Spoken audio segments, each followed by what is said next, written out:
नाज़िन थाणो बुला खान जी दरगाह गुलशाह बुखारी ते कोहिस्तानी अदबी कचहरी मुनक़द कई वई। उन हवाले सां ॾिसूं था फैज़ परवेज़ मेमण जी ही रिपोर्ट।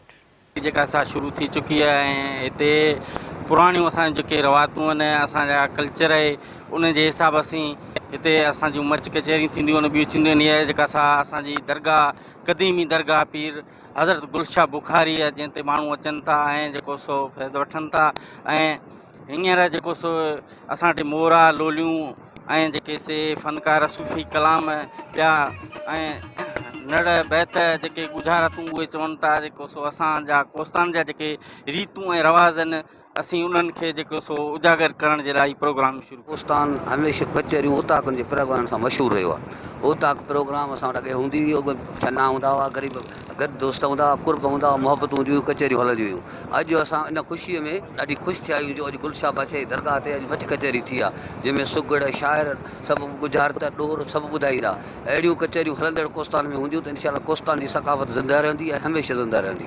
ऐं असां उन में ॾाढा ख़ुशि आहियूं कोस्तान जा माण्हू त अहिड़ियूं कचहरियूं थियणु खपनि जंहिंमें मेलो आऊं लॻायूंसि जंहिंखे घटि मां घटि न थिया न त बि 30-35 साल थिया मेलो लॻंदो हुओ। पोइ इहो थोरो इन जे करे बंदि थी वियो, किरोना जे करे उहो बंदि थियो। तंहिंखां पोइ असां कचहरी रखाई जंहिं महिल असीं तमामु ख़ुशि आहियूं।